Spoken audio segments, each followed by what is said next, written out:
ঘরে থাকা কিছু উপকরণ দিয়েই আজকে হেয়ার প্যাকটা বানিয়ে নিলাম, ভাবলাম তোমাদেরও একটু শেয়ার করে দিই। আর এখানে নিয়েছি পরিমাণ মতো টক দই, আমার চুলের যা লেন্থ সেই পরিমাণ অনুযায়ী, আর আমার গাছেরই অ্যালোভেরা থেকে কিছুটা জেল বার করে নিয়েছি, এখন এর মধ্যে মিশিয়ে দিলাম। আর অ্যালোভেরা জেল তো এখন বাজারে বিভিন্ন কোম্পানির কিনতে পাওয়া যায়, সেগুলোও নেওয়া যায়। আর দেব 2টো ভিটামিন ই ক্যাপসুল, যে দুটো আমি রেডি করেই রেখেছি। ছোটো চুলে একটা দিলেও হয়। আর এর সাথে মেশাবো একটা ডিম আর নারকেল তেল, সবই ধাপে ধাপে মিশিয়ে নেব। আর অনেকেই আমাকে রিকোয়েস্ট করে যে আমি চুলে কী দিই এটা যদি একটু ভিডিও করে দেখাই, তো সব সময় সেটা সময় সুযোগ হয়ে ওঠে না।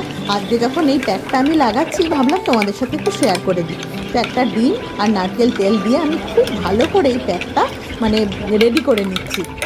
যতটা স্মুথ হবে ততটাই ভালো।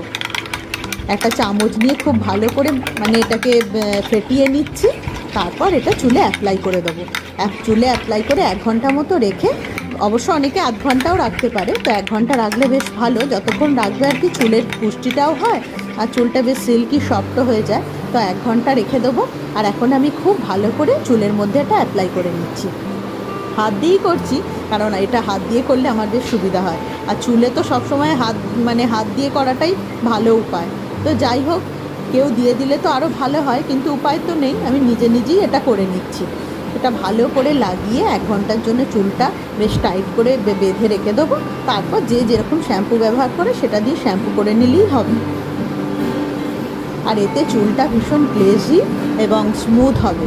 এটা করে তোমরাও দেখো, ভীষণ উপকার পাওয়া যায় আর চুলটা বেশ পুষ্টিও পায়। তো যাই হোক, এটা আমি এখন ভালো করে দিয়ে নিচ্ছি। যাই হোক, আমি ভাবলাম যে চুলে যে প্যাকটা দিয়েছিলাম সেটা দিয়ে চুলটা বেশ সফট আর সিল্কি হয়ে যায়, এটাই তোমাদের সাথে একটু শেয়ার করে দিই। আমার চুলটা কেমন লাগছে, সফট আর সিল্কি হয়ে গেছে। আর আমি কিন্তু কোনোদিন স্পাটা করি না, বাড়িতেই একটু ওই মেথি তেল ম্যাসাজ করি বা এরকম একটু হেয়ার প্যাক লাগিয়ে নিই। আর এই হেয়ার প্যাকটা কিন্তু চুলে বেশ পুষ্টিকর, পুষ্টিও দেয়। যাই হোক, একটু ঝকঝকে চকচকে চুলটা দেখলেও ভালো লাগে, একটু বেশ হালকাও লাগছে।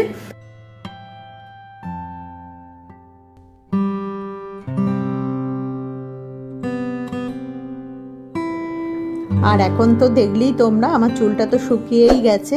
তারপর আমি আঁচড়ে নিয়েছি, একটু শেয়ার করে দিচ্ছি তোমাদেরকে যে চুলটা অনেকটাই ব্রাইট হয়ে গেছে আর বেশ স্মুথ হয়ে গেছে।